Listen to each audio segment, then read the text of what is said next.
Hey guys, good morning and welcome back to my channel. आज मैंने सुबह से ही व्लॉग स्टार्ट कर दिया क्योंकि बहुत दिन से ना वैक्सीनेशन करवाया था मैंने, तो उसके बाद मुझे टाइम ही नहीं लग रहा था। 2-3 दिन तो तबीयत ख़राब थी, लेकिन आज मुझे थोड़ा सा सही लगा। कल भी ठीक था, लेकिन कल का दिन बारिश में ऐसे ही चला गया था, मैसी मैसी सा। और इधर बन रही है चाय। हस्बैंड मेरे काम पे जा चुके हैं और बच्चे दोनों सो रहे हैं। बड़ी वाली सो रही है, छोटी वाली जाग रही है अंदर, अपना वीडियो देख रही है। हाय हाय, इधर देखो, ये मूंगफली के छिलके, सर्दियाँ तो मूंगफली आ जाएगी। और ये देखिए सारे छिलके पॉलीथीन में पैक थे। गिलहरी या चूहा काट गया है, बहुत दुखी करते हैं ये। इधर लेटी हुई है अंजू, उधर चल रहा था हीटर। हीटर बंद कर दे अब भाई, करा तो हुआ है, उधर से भी निकाल दे, फिर लाइट ऑन है ना, हटा दे। और इधर सो रही है नोनी। तुम दोनों ने क्या खाना है ये बताओ? चुड़वा मटर बना दो? वो बनाओ मैगी। मैगी तड़के वाली? हाँ। प्याज चल पड़ा है, प्याज। चीकू, चीकू कहाँ गया? अभी तो यही था। बोरा बोरा बोरा पर्दे के पीछे छुप रहा है, पर वो दूसरे पर्दा। चीकू क्या कर रहा है इधर? हैं क्या कर रहा है बाबू? इधर आ जाओ। इधर एक पतीले में मैंने मैगी उबलने के लिए रख दी है। मैं इसको ना उबाल के फिर इसका जो चिकनाहट होती है वो हटा के फिर बनाती हूँ। तो यहाँ पे ज़्यादा सब्जियाँ नहीं लिया आज मैंने, बस थोड़े से प्याज लिए, शिमला मिर्च लिए और एक हरी मिर्ची ली है, थोड़े से स्वीट कॉर्न लिए, मटर हैं और मशरूम पड़े हैं घर में, तो ये सारी चीज़ें डाल के ही बना रही हूँ। लोहे की कढ़ाई में ऑलमोस्ट बनाती, जैसे कि आपने देखा है। ये सब चीज़ें मुझे लोहे की कढ़ाई में ज़्यादा पसंद है। बाकी ये लोहे की कढ़ाई मेरी पूरी बेकार है, अब नई लेके आऊँगी एक। तो थोड़ा सा डाला है रिफाइंड, और जब तक रिफाइंड वगैरह गर्म होगा सिम आंच पे, तो इधर मैं मैगी को पहले अच्छे से वॉश कर लेती हूँ। इसके ऊपर जितनी चिकनाई होती है वो हट जाती है, बिल्कुल चिपचिपी नहीं रहती है। दोनों तरीके से बना लेती हूँ, कई बार तड़का लगा के मैगी उसी में डाल के पानी भी डाल देती हूँ, और ज़्यादातर मैं इस तरीके से बनाती हूँ। तो इसमें से सारा पानी निकल जाएगा। और इधर तेल भी हो गया है गर्म, तो बस नॉर्मल तड़का लगाना है, सभी सब्जियों को एक साथ डाल देना है। ज़्यादा इसमें तामझाम करने की ज़रूरत नहीं है।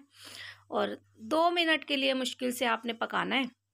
और सर्दियों की सब्जियां हैं तो अच्छी नमी वाली होती हैं, फटाफट से हो भी जाती हैं। टमाटर डाला, ज़्यादा नहीं डाला, बस छोटा टमाटर, आप समझ लो बहुत छोटा सा टमाटर डाला है, नींबू के जितने वाला। और इसका जो पानी है उसको अच्छे से मैं खुले में ही पका लूँगी, क्योंकि मेरी मैगी हुई पड़ी है। अगर मैगी ना हुई हो ना, तो आप बस इसमें मैगी डाल दो और थोड़ा सा पानी डाल दो, बाकी सब्जी छोड़ेगी उसमें हो जाएगा। लेकिन मेरी मैगी के अंदर बिल्कुल भी हुई पड़ी है, पानी की ज़रूरत नहीं है। तो मैंने सब्जियों का जितना भी पानी एक्स्ट्रा था सब सुखा दिया है। खुला करके ही कढ़ाई में बनाया, तो अच्छे से सब्जियां भी हो गई और उसका पानी भी सूख गया है। फिर बस अपने बेसिक मसाले हैं, जो कि हल्दी है, हल्दी तो नहीं डाली, लाल मिर्ची है, गरम मसाला डाला है। क्योंकि ये मैगी वो वाली मैगी नहीं है जो हम पैकेट में बनाते हैं। ये मैं खुली मैगी लेके आती हूँ, जिनसे पापड़ वगैरह मिलते हैं ना, उनके पास मिल जाते हैं। और ये मैदे की नहीं होती है, ये सूजी वाली होती है। तो जब मैं फ़र्स्ट टाइम लेके आई थी, रिस्क में लेके आई थी, लेकिन तब मैं कम लेके आई थी, 250 ग्राम ही लेके आई थी। बट उसके बाद से मैं 1-1 किलो मैगी लेके आ रही हूँ, आराम से 1-1.5 महीना चल जाती है। और काफ़ी टेस्टी है, मुझे तो ये बहुत पसंद आई है उसके हिसाब से। तो मसाले का वो देते हैं पैकेट, लेकिन वो मुझे मसाला नहीं पसंद है। मैगी बन गई है। मैगी को एक ही जगह निकाला है, एक प्लेट में, क्योंकि ठंड हो रही है। कोशिश करें जितने कम से कम बर्तन हो सके। अंजू लगा रही है झाड़ू, क्योंकि मैं अभी सुबह सुबह उठ के ना मूंगफली खा रही थी, इधर ही पड़ा था पैकेट और मेरा दिल कर गया, मैंने वो खाई, तो इधर ही रख दिए थे उसके छिलके साइड में ही। फिर अब इसने झाड़ू लगाया तो उसी में हटा दिया है। बिस्तरा ओके कर दिया है। नोनी ला रही है चाय, और चाय मैगी हम तीनों का नाश्ता हो जाएगा। तो आप लोग भी आ जाओ, टेस्ट कर लो मैगी और चाय, एक बार ज़रूर ट्राई करना है ऐसे मैगी बनाने की। और अगर आप लोग बनाते हो तो कमेंट्स करके मुझे ज़रूर बताना कि आप लोग भी क्या इसी तरीके से मैगी बनाते हो। चीकू आउट ऑफ कंट्रोल है मैगी के मामले में। और देखो धुआं निकल रहा है पूरा, लेकिन इससे कंट्रोल नहीं होता है। मैगी होनी चाहिए, कोई भी हो, बस मैगी होनी चाहिए। खा लो। हम लोग ठंडी करके खा रहे हैं, उसको ठंडी करने की भी फिक्र नहीं है।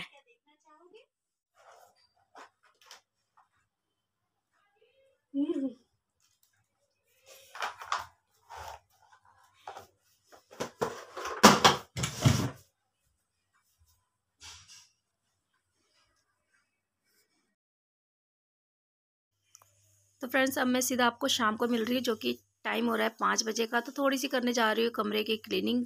ये आप कह सकते हो हर इंडियन घर में होती ही है। थोड़ा सा जैसे झाड़ू लगा लेना है, पोछा लगा लेना है ज़रूरत पड़ने के हिसाब से। तो सर्दियाँ हैं, सर्दियों में पोछे की ज़रूरत नहीं पड़ती है, झाड़ू की पड़ती है। गर्मियाँ होती है तो हाँ, शाम के टाइम मेरा कमरा ज़रूर धुलता है। मतलब सर्दी के हिसाब से, गर्मियों के हिसाब से रूटीन थोड़ी सी चेंज हो जाती है, समय का भी फ़र्क आ जाता है।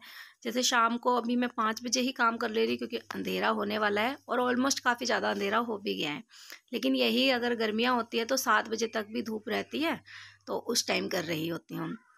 एक बार सिंपल सा झाड़ू लगाने से होता क्या है कि थोड़ा सा रात के लिए कमरा दोबारा से तैयार हो जाता है।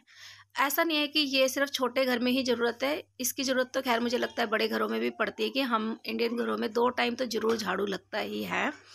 और जैसे मेरी मम्मी का पहले वाला घर था जिसमें हम लोग रहते थे, तो उसमें वो थोड़ा बड़ा था क्योंकि वो पूरा नीचे से लेके ऊपर तक हमारा था, तो उसमें भी हम लगाया करते थे चाहे ज़रूरत पड़ती थी या नहीं पड़ती थी। तो वही आते हैं जो साथ लेके चल रहे हैं हम लोग भी। तो मुझे तो इसलिए भी ज़रूरत पड़ जाती है, मेरा कमरा थोड़ा सा छोटा है, तो फिर अगर नहीं साफ़ करेंगे ना तो वही बिस्तरों पे गंद बन जाता है। क्योंकि सुबह देखिए 12 बजे की सफाई हुई पड़ी है, 5-6 घंटे हो गए हैं, उसी में उठना बैठना सब कुछ है, तो फिर डस्ट तो थोड़ी हो ही जाती है। सिर्फ झाड़ू लगाती हूँ, ऐसा नहीं है डस्टिंग वस्टिंग सब कुछ करना हो। मॉर्निंग क्लीनिंग से पूरी चेंज होती है इवनिंग जो सफाई है मेरी। क्योंकि इसमें सिर्फ झाड़ू लगा दिया है, थोड़ा सा बिस्तरा वगैरह सेट कर दिया है क्योंकि सर्दियों में बिस्तरे खुले रहते हैं तो थोड़े से मैसी मैसी सा लगता है। और बस अब आ गई हूँ रसोई में। रसोई में जो दोपहर के खाना खाने के बर्तन होते हैं और चाय वाय पी होती है, उसके बर्तन वर्तन धोऊंगी और साथ ही साथ जो थोड़ी बहुत फैली होगी रसोई उसको भी समेट दूंगी। उससे होगा क्या, थोड़ी सी रात को काम करने के लिए आसानी हो जाएगी। जैसे जो बर्तन चाहिए उन सबको इस्तेमाल करने के लिए बर्तन मजे रहेंगे तो काम हो जाएगा। मैं आपको दिखा रही थी अपने सिंक में लगाने वाली छन्नी, जो कि बहुत बहुत, अगर आपने अभी तक नहीं खरीदी ना तो कहीं नहीं मिलती आपको लोकल मार्केट में, तो अमेज़ोन वगैरह से ख़रीद लो। बहुत अच्छी है यार। इसके अंदर ना एक मतलब जो राई का दाना होता है ना वो भी सिंक के अंदर नहीं जाता है, तो नाली जाम होने के चांसेस बहुत ज़्यादा कम हो जाते हैं। और जब से मैं लेके आई हूँ ना, एक चीज़ का और बेनिफिट हो गया कि अगर आप बर्तनों को सादे पानी से निकाल रहे हो ना, जब हम स्टार्टिंग में करते हैं तो उसके अंदर जो भी झूठन होता है वो उसमें चला जाता है और आराम से आप उसे अपने डस्टबिन में फेंक सकते हो। बर्तन बहुत थोड़े से, जैसे कि आपको दिख रहा है साथ में 2 कंघियाँ हैं। इन जैसे एक आधी कंघी जब होती है ना, मुझे लगता है बाकी साफ़ है एक आधी है, तो मैं सिंक के पास ही रख देती हूँ। जब बर्तन धोती हूँ तो उसी में हैंड टू हैंड धो देती हूँ। मेरी बड़ी बेटी के ना थोड़े से डैंड्रफ है, तो उसके जो कंघी होता है हम लोग थोड़ा सोच समझ के मारते हैं, क्योंकि डैंड्रफ वाली कंघी हमने मार ली तो हमारे भी चांसेस है बहुत ज़्यादा होने के।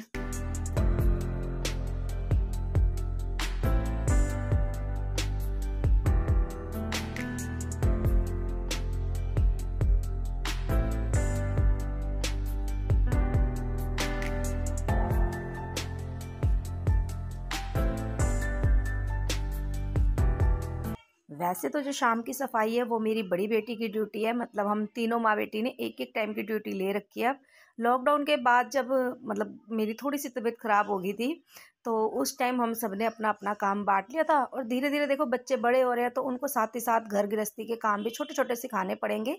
ऐसा नहीं है कि कल को शादी करनी है इसलिए, बल्कि इसलिए कि कभी बच्चे को ज़रूरत पड़ जाए तो उसे आना चाहिए। तो मैंने अपनी दोनों बेटियों को ना घर की सफाई के लिए तो पूरा प्रिपेयर कर लिया है, चाहे वो कपड़े धोने हों या फिर बर्तन वर्तन या झाड़ू पोछा करना हो। तो उससे मुझे भी आराम है, उनको भी आराम है कि वो मेरे पर डिपेंड नहीं रहते हैं। तो अभी जैसे मैं सफाई कर रही हूँ, मैं इसलिए कर रही हूँ क्योंकि मेरी बेटी के बोर्ड के एग्ज़ाम चल रहे हैं। और कहते हैं ना कि बच्चों को सिर्फ कहने के लिए एक मौका चाहिए, तो मैं वो मौका भी नहीं देना चाहती हूँ कि बोर्ड के एग्ज़ाम थे तो हम काम कर रहे थे, तो इसलिए भी मैं कर रही हूँ। और दूसरा क्या है कि मैं खाली बैठी थी, अभी मेरे पास कोई काम नहीं था करने के लिए, और काम भी बहुत थोड़ा सा था, तो मैंने कहा चलो ये तो हाथ लगाते ही हो जाएगा। बच्चों को टाइम लगता है इतना काम करने के लिए, लेकिन हम जैसे इतने एक्सपीरियंस बंदों वालों को नहीं लगता। खाना नहीं बनाना है मुझे, दाल पड़ी है, रोटी बनानी है, वो बड़ी बेटी बना लेगी।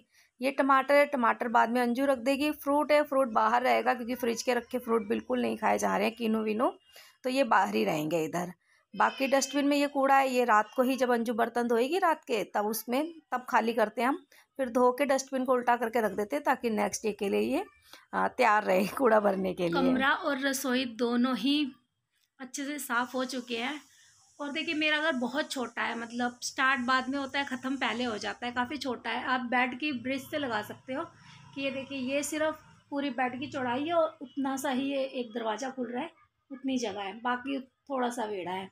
छोटे घर के ना यही है फटाफट से गंदे हो जाते हैं, लेकिन साफ भी फटाफट हो जाते हैं। तो थोड़ी सी जगह में अगर आपने सामान रखा है ना, तो उस सामान को थोड़ा सा भी हिला विला दोगे, अगर प्रॉपर कुछ भी सामान अपनी जगह पे नहीं पड़ा है, तो फिर आपका घर फैला फैला लगेगा। और खासकर तब जब आपका एक ही रूम है और उसी के अंदर आपने बैठना है, खाना है, drawing room, bedroom, living room सब वही रोल अदा कर रहा हो। कर सकते, जो है जितना है उतने में ही गुजारा करना पड़ेगा। और स्कूल के बच्चे जा रहे हैं घर, बड़ी क्लास के जो लड़के होते हैं ना, दोपहर को पढ़ने जाते हैं वो, तो इतना ज़्यादा शोर आता है ना, कई बार तो मुझे ऐसा लगता है लड़ाई हो रही हो। तो चलिए, काम मेरा सारा हो चुका है, खाना मेरा बना पड़ा है, चावल डालूंगी और कंटिन्यू कर नहीं पाऊंगी ब्लॉग को, क्योंकि अब मैं थोड़ी देर के लिए चाय पी के राशन वाशन लेने जाऊंगी। तो सोचिए इस ब्लॉग का यहीं पे कर देती हूँ एंड, मिलूंगी आपसे नेक्स्ट ब्लॉग में। ब्लॉग थोड़ा भी अच्छा लगा होगा तो लाइक कर देना, चैनल पे नए हैं तो चैनल को सब्सक्राइब कर देना। मुझे कुछ दिख रहा है उधर, ये वाली लाइटें क्यों लगी है? ना ही गुरु नानक बर्थडे है, गुरु गोविंद सिंह जी का बर्थडे अभी आने में टाइम है, जनवरी में आएगा वो, तो लाइटें क्यों लगी है? होगा कोई कारण घर में, क्या पता शादी वादी हो। तो चलिए इस ब्लॉग का यहीं पे करती हूँ एंड, और मिलूंगी नेक्स्ट ब्लॉग में।